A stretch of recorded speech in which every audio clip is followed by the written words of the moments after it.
Hi dears, welcome to Race Education. So നമ്മുടെ Onam exam ഇതാ ഇവിടെ എത്തിയിരിക്കുകയാണ്. അപ്പോൾ നിങ്ങളുടെ പ്രിപ്പറേഷൻസും കാര്യങ്ങളൊക്കെ അടിപൊളിയായിട്ട് നടക്കുകയായിരിക്കുമല്ലോ.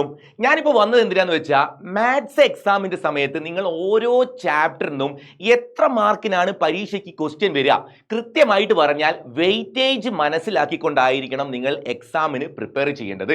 അപ്പോൾ അതിന്റെ ഇമ്പോർട്ടൻസും ഓരോ ചാപ്റ്ററിനും എത്ര മാർക്കിനാണ് ചോദ്യങ്ങൾ വരിക എന്നുള്ള കാര്യങ്ങൾ ഒന്ന് നമുക്ക് പെട്ടെന്ന് ചെക്ക് ചെയ്ത് നോക്കാം കേട്ടോ. അപ്പോൾ നിങ്ങൾ പഠിക്കുന്ന സമയത്തും നിങ്ങൾ അത് മനസ്സിലാക്കി പഠിക്കണം. നമ്മൾ സാധാരണ ക്ലാസ്സിൽ എടുക്കുന്ന സമയത്ത് പഠിക്കുന്ന പോലെ എല്ലാ ചാപ്റ്ററും കുറേ എന്തൊക്കെയോ പഠിച്ചു വെച്ച് പരീക്ഷയ്ക്ക് പോയാൽ നമുക്ക് പണി കിട്ടും.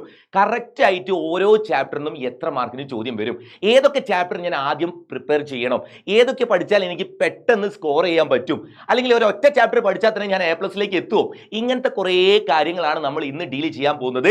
സോ എത്ര ചാപ്റ്റർ ആണ് നിങ്ങൾക്ക് എക്സാമിന് ഉള്ളത് എന്നുള്ള കാര്യം ഒന്ന് ആലോചിച്ച് നോക്കിക്കേ. നിങ്ങൾ വിചാരിക്കും 4 ചാപ്റ്റർ ആണ് പരീക്ഷയ്ക്ക് ഉണ്ടാവുകയെന്ന്. മക്കളെ, 4 അല്ല, 5 ചാപ്റ്റർ നിങ്ങൾക്ക് ഓണം എക്സാമിന് മാത്സിൽ നിന്ന് വരുന്നുണ്ട്. 5ാമത്തെ ചാപ്റ്റർ ആയ സെക്കൻഡ് ഡിഗ്രി ഇക്വേഷനും എക്സാമിനുണ്ട്. സോ നിങ്ങൾ പ്രിപ്പയർ ചെയ്യുന്ന സമയത്ത് ആദ്യത്തെ 4 ചാപ്റ്റർ മാത്രം പഠിച്ചു പോയാൽ നിങ്ങൾക്ക് A+ൽ എത്താൻ പറ്റുമോ? 5ാമത്തെ ചാപ്റ്റർ ഒഴിവാക്കി പഠിക്കാൻ പറ്റുമോ? നമുക്ക് ഓരോരോ ചാപ്റ്റർ ആയിട്ട് എടുത്തു നോക്കാം.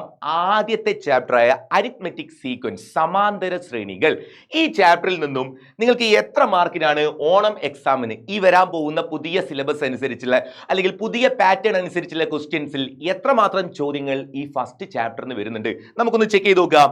നല്ല സിമ്പിൾ ചാപ്റ്റർ ആയിരുന്നു അല്ലേ അരിത്മെറ്റിക് സീക്വൻസ്? നിങ്ങൾ നോക്കണേ, 1 മാർക്കിന്റെ 2 ക്വസ്റ്റ്യൻസ്, 3 മാർക്കിന്റെ ഒരു ചോദ്യം, 4 മാർക്കിന്റെ ഒരു ചോദ്യം, 5 മാർക്കിന്റെ ഒരു ചോദ്യം. ഈ 1 മാർക്കിന്റെ ചോദ്യങ്ങളൊന്നും കഴിഞ്ഞ വർഷം വരെയുള്ള ക്വസ്റ്റ്യൻ പേപ്പറിൽ ഇല്ല. ഈ വർഷം പുതിയതായിട്ട് വന്ന പരിപാടിയാണ് ഈ 1 മാർക്കിന്റെ 2 ചോദ്യങ്ങൾ. അതാണെങ്കിൽ ഒബ്ജക്റ്റീവ് ക്വസ്റ്റ്യൻസ് ആണ് മക്കളെ. മൾട്ടിപ്പിൾ ചോയ്സ് ക്വസ്റ്റ്യൻസ് നിങ്ങൾക്ക് എല്ലാ സെക്ഷനിലും എല്ലാ ചാപ്റ്ററിനും ഉണ്ടാവും. ഇതേപോലെ കാണുന്ന ഈ 2 ചോദ്യം എന്ന് വിചാരിക്കണ്ടേ. നിങ്ങൾ അടുത്ത ചാപ്റ്ററിലേക്ക് മൂവ് ചെയ്താൽ എല്ലാ ചാപ്റ്ററിനും നിങ്ങൾക്ക് പഠിക്കാനുള്ള 5 ചാപ്റ്ററിനും ഒബ്ജക്റ്റീവ് ടൈപ്പ് ക്വസ്റ്റ്യൻ നിങ്ങൾക്ക് എക്സാമിന് കിട്ടും.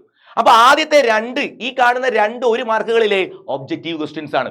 പിന്നെ നിങ്ങൾക്ക് ഈ 3 മാർക്കിന്റെ ചോദ്യവും 4ഉം 5ഉം എല്ലാം കൂടെ ചേർത്ത് ഫസ്റ്റ് ചാപ്റ്ററിന് 14 മാർക്കോളം നിങ്ങൾക്ക് പരീക്ഷയ്ക്ക് ചോദ്യം ഉണ്ടാവും. അപ്പൊ ഈ ചാപ്റ്റർ എന്ന് പറഞ്ഞാൽ അരിത്മെറ്റിക് സീക്വൻസ്. നിങ്ങൾക്ക് എല്ലാവർക്കും അറിയാം, നമ്മുടെ 3rd ചാപ്റ്റർ എന്ന് പറയുന്നതും ഈ അരിത്മെറ്റിക് സീക്വൻസ് എന്ന് പറയുന്ന ചാപ്റ്ററിന്റെ കണ്ടിന്യൂവേഷൻ ആണ് അല്ലേ. അപ്പൊ 3ാമത്തെ ചാപ്റ്ററിന് എത്ര മാർക്കിന് ഉണ്ടാവും നമുക്കൊന്ന് ചെക്ക് ചെയ്ത് നോക്കാം. 3rd ചാപ്റ്ററിന് അരിത്മെറ്റിക് സീക്വൻസസ് ആൻഡ് ഓൾജിബ്ര, സമാന്തര ശ്രേണിയും ബീജഗണിതം എന്ന് പറയുന്ന ചാപ്റ്ററിന് മാത്രം 17 മാർക്കിന് ചോദ്യം.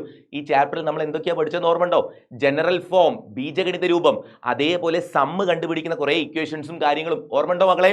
ആ ചാപ്റ്ററിനാണ് 17 മാർക്കിന് വരുന്നത്. സിമ്പിൾ ആയിട്ട് നമുക്ക് സ്കോർ ചെയ്യാൻ പറ്റുന്ന ഒരു ചാപ്റ്ററാണ് ഈ 17ഉം നേരത്തെ 14ഉം.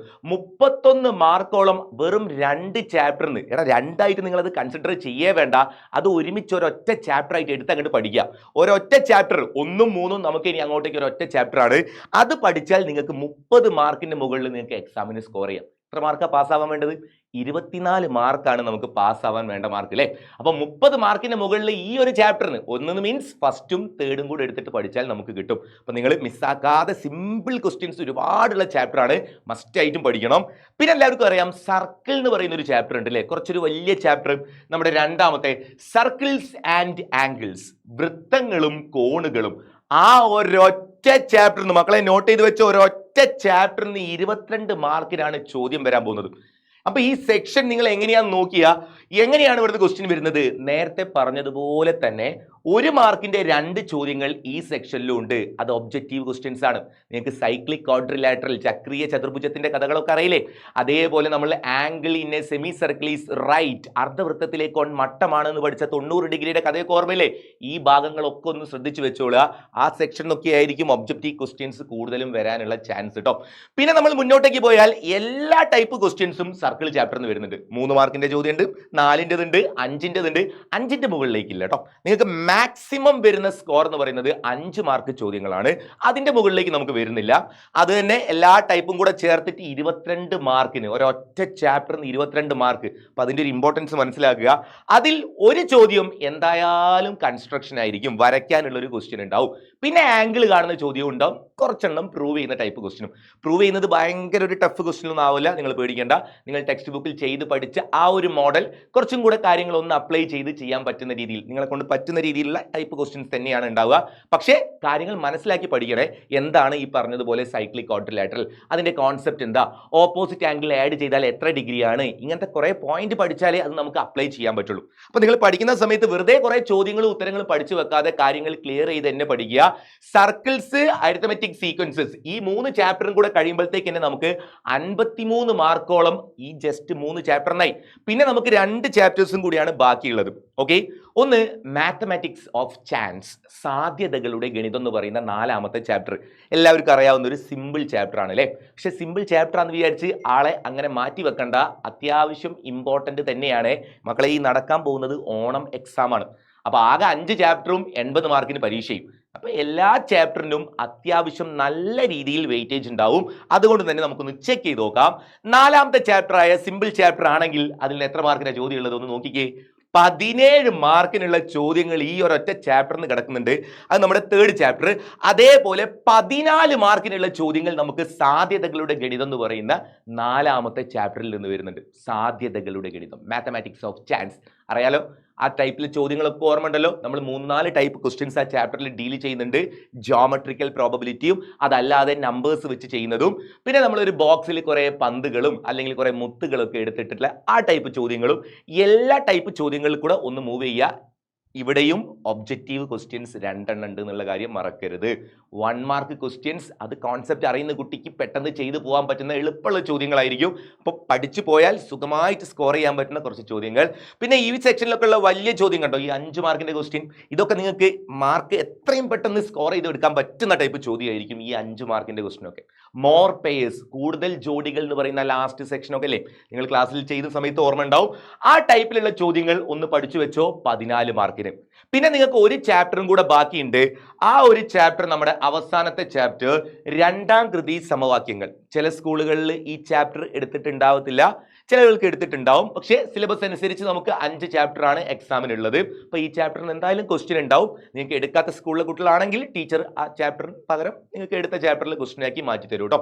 അപ്പോൾ എനിവേ നമുക്ക് എന്തായാലും ഈ ചാപ്റ്റർ ഇമ്പോർട്ടൻ്റ് ആണ്. 13ഓളം മാർക്ക് ഈ ചാപ്റ്ററിനും എക്സാമിന് ഉണ്ടാവും. നമുക്ക് നിങ്ങൾക്ക് ഇത് ഓപ്ഷനിൽ കട്ട് ചെയ്തിട്ട് ഇത് ഒഴിവാക്കി വെച്ച് A+ എത്തുമോ? ഇല്ല മക്കളെ. ഈ ചാപ്റ്ററിൽ ക്വസ്റ്റ്യനും കൂടെ ചേർത്താൽ തന്നെ 5 ചാപ്റ്ററും പഠിച്ചൊരു കുട്ടി തന്നെ A+ മാർക്കിൽ എത്തുള്ളൂ. എത്ര മാർക്കായി A+ മാർക്ക് എന്ന് പറയുന്നത്? 80ൽ 72 മാർക്കാണ് നമുക്ക് A+ മാർക്കായിട്ട് വേണ്ടത്. ഓക്കെ, സി കൺസിഡർ ചെയ്യാതെയാണ് പറയുന്നത്. നിങ്ങൾ എഴുതി വാങ്ങുന്ന മാർക്കാണ്. 72 മാർക്ക് നമുക്ക് മിനിമം ഉണ്ടെങ്കിലേ A+ മാർക്കിലേക്ക് എത്തുള്ളൂ. അപ്പൊ ഈ ചാപ്റ്ററും പഠിച്ച ഒരു കുട്ടിയെ A+ലേക്ക് എത്തത്തുള്ളൂ. അപ്പൊ ഞാൻ വീണ്ടും പറഞ്ഞു ഓർമ്മിപ്പിക്കുന്നു, എല്ലാ ചാപ്റ്ററും നമുക്ക് ഇമ്പോർട്ടന്റ് ആണ്. കാരണം ഇത് ഓണം എക്സാം ആണ്. പബ്ലിക് എക്സാമിലേക്ക് എത്തുമ്പോൾ കുറച്ചും കൂടെ ചാപ്റ്റർ വെയിറ്റേജിൽ വ്യത്യാസം വരും. ഇത് ഓൾമോസ്റ്റ് എല്ലാ ചാപ്റ്ററിനും അത്യാവശ്യം നല്ല രീതിയിൽ ചോദ്യം വരുന്നുണ്ട്. അതിൽ തന്നെ ഏറ്റവും കൂടുതൽ വരുന്നത് 22 മാർക്കിന് സർക്കിൾസിൽ നിന്നും മാത്രം. ഇനി 1ാമത്തെയും 3ാമത്തെയും ചാപ്റ്ററും കൂടെ മിക്സ് ആക്കി എടുത്ത് നിങ്ങൾ പഠിക്കുകയാണെങ്കിൽ അതൊരു 30 മാർക്കിന് കൂടുതൽ ഉണ്ടാവും. അപ്പോൾ നിങ്ങൾ ഇനി പ്രിപ്പയർ ചെയ്യുന്ന സമയത്ത് നല്ല അടിപൊളിയായിട്ട് എക്സാമിന് ഓരോ ചാപ്റ്ററിനും എത്ര മാർക്കിന് ചോദ്യം വരുമെന്ന് മനസ്സിലാക്കിക്കൊണ്ട് പ്രിപ്പയർ ചെയ്യുക. ഓണം എക്സാം നല്ല അടിപൊളിയായിട്ട് എഴുതാം. പിന്നെ നമ്മുടെ ലൈവുകളും കാര്യങ്ങളും ഒക്കെ ഉണ്ടാവും. അപ്പോൾ നിങ്ങൾ വേഗം റേസിന്റെ ചാനലിലേക്ക് അങ്ങോട്ട് വരിക. നമുക്ക് ഒരുമിച്ച് അടിപൊളിയായിട്ട് പഠിക്കാം. പുതിയ പാറ്റേണിലുള്ള ക്വസ്റ്റ്യൻസ് ആയിരിക്കും നമ്മൾ ഡിസ്കസ് ചെയ്യാം. അപ്പോൾ നിങ്ങൾ എല്ലാവരെയും റേസ് എഡ്യൂക്കേഷനിലേക്ക് നമ്മൾ സ്വാഗതം ചെയ്യാണ്. സോ മക്കളെ, നമുക്ക് ലൈവിൽ കാണാം. ഓക്കെടാ, ബൈ ബൈ.